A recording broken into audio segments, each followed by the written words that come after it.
What's up? What's up today, YouTube? I'm doing a review on my 2009 Kawasaki Klx140.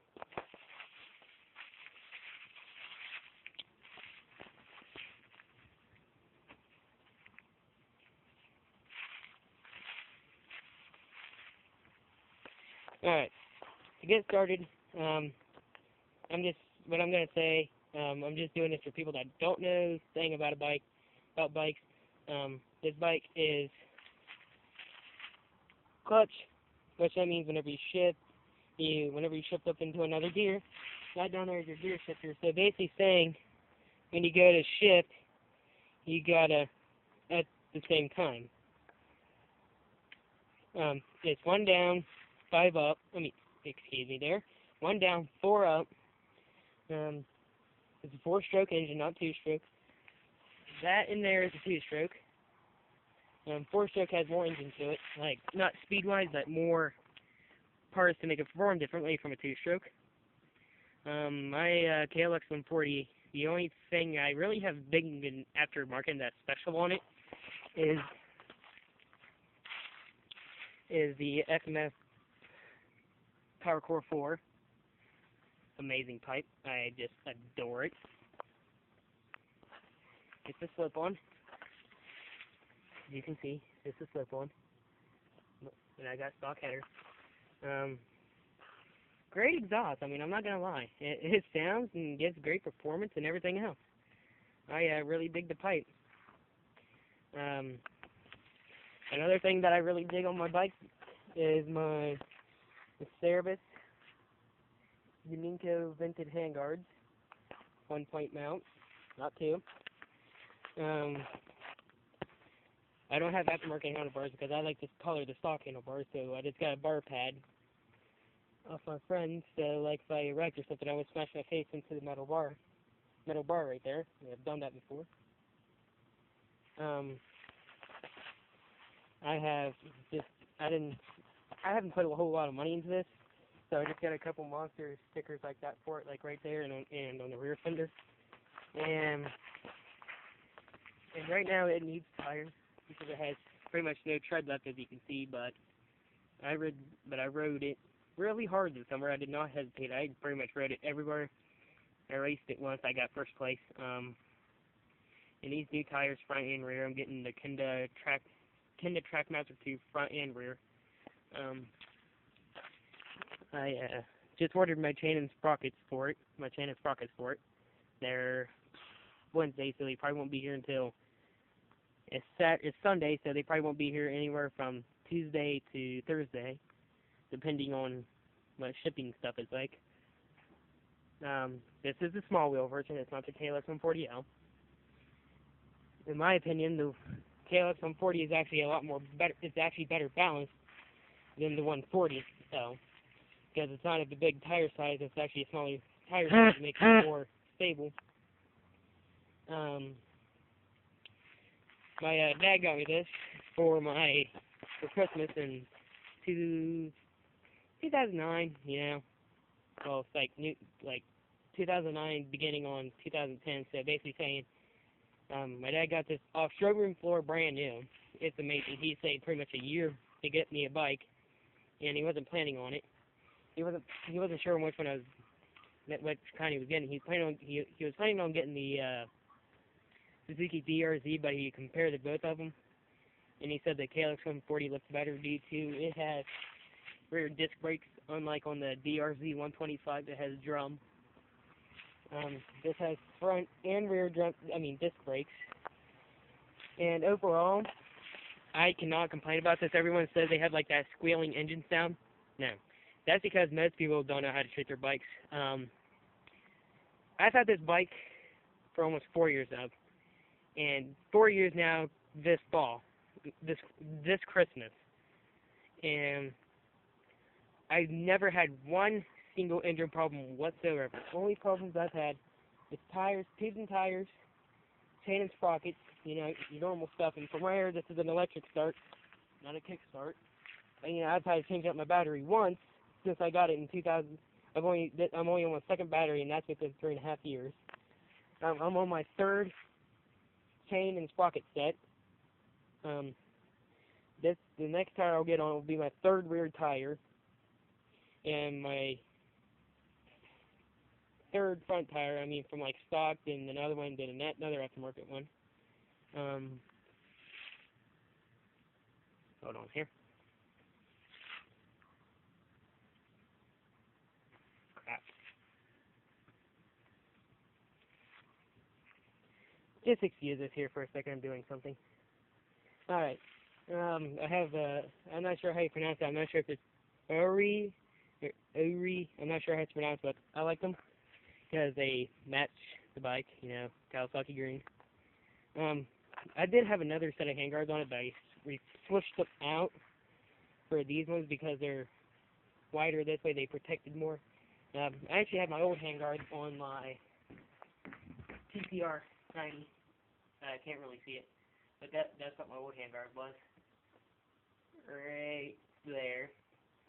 They were also a service. They were they were one of the rally series. After I get my tires and my chain and sprockets on, I'm gonna get I think it's a vinyl, but it's made by Factory Effects. It goes on your number plate. I'm getting it in yellow due to I race hair scrambles.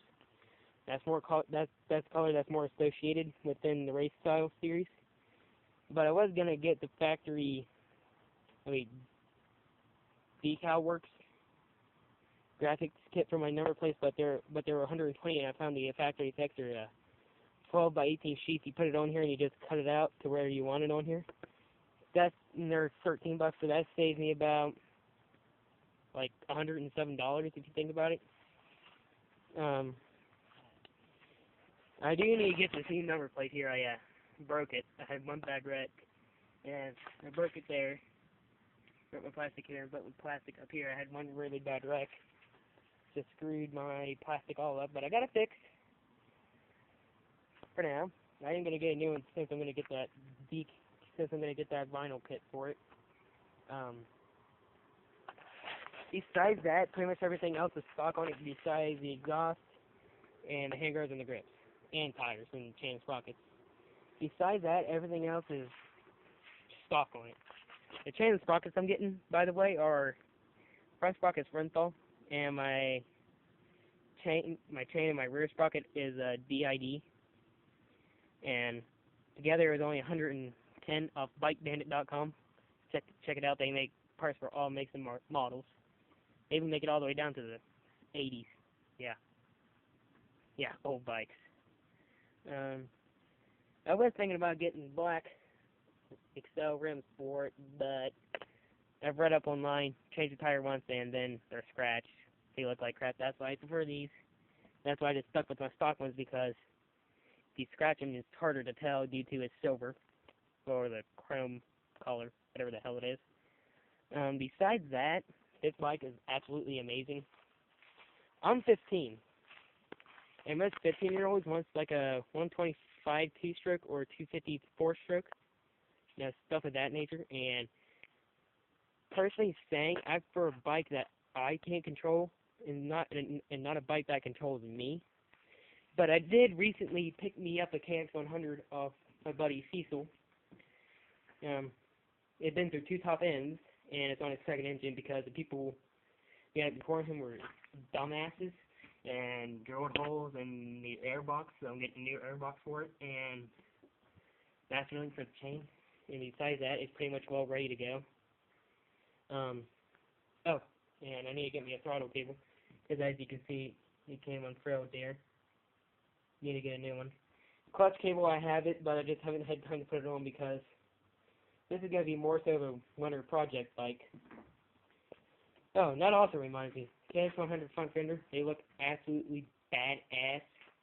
So that's something I'm thinking about doing, because I've had that one off of there and put it over onto here, and I'm thinking about getting one. But the only thing is the Klx140, the rear of the fender comes down too far and catches on the frame, so if I get one, I'm going to have to cut it down to make it fit properly. And if I ever, just saying, but if I ever blow up that 100, my plans is to take the front forks off of it, put on here, put on my 140, take the rear spring out, put on my 140. Basically saying I'll mob my 140, make it into like a bigger mini pit bike. But I mean, this bike is absolutely amazing. I mean, I've had no troubles with it, and like most people say, trail bikes are junk. Trail bikes are junk. No, that is not true. That is a BS lie. Trail bikes, I actually think, are more tougher because they are designed for more because they're designed for more so the beating due to where the terrain is where they rode. And I mean, I've had this bike on a motocross track. I mean, yeah, that's the only part where it lacks because it doesn't have great acceleration. It sucks on acceleration. I'll admit to that. But overall power and ability out of this bike, they're really amazing. Basically saying I'll probably have this bike until I'm like 50 because I mean I've had no troubles with it. My dad, he's 47, 46, 47, and he said he would prefer this bike over a 250 any day. And that's saying something. But I mean, I probably will never sell this bike. I mean, yeah, I'll probably upgrade to different graphics in the future, and probably, but I'm definitely probably gonna change the the seat cover on it because on the 2013, 13 models, like the top of it's still black, but this side part here is actually green, and I'm thinking about reskinning my seat because that looks better because on black on top will look good. Then green going down along the side will match better due to like right here. I mean it'll look cooler, but that's just speaking. But yeah, besides that, everything is stock on this bike. I mean, besides the exhaust, handguards, and grips, and tires, and chain and sprockets. Besides that, everything else solid on this bike. Everyone says aluminum rims been too easy, or the steel frames or whatever these are. That's a lie. I mean, I've hit trees, rocks, and all stuff. I mean, I've done everything on this bike. I'm 15, and I throw this bike around because, like I said, I prefer a bike that I can control and not a bike that controls me. I'm pretty sure a lot of the older guys that watch this video will agree on that, but some of you younger people like my age will not because you want the speed and power. Trust me, this bike has the power, but lacks on speed and acceleration. But it does get at the speed. I say maxed out tops, 50, 55, maxed. Downhill, 60, 65, somewhere in there. But yeah, please like, subscribe, well, you know, the whole 9 yards. And Randy out, people. Put a little bit of emphasis on the ending, didn't I? Yeah, comment on that one. I'm going to end the video now. Talk to you later, YouTube. And that's the reason why I haven't been making videos is because I don't have sprockets or chain sprockets on my bike. I mean, I can ride it without, with bald tires. Well, not necessarily bald, but I can ride it like that. But yeah, until then, I will be making videos in probably this weekend. And until then, you won't see anything out of me, so Randy out.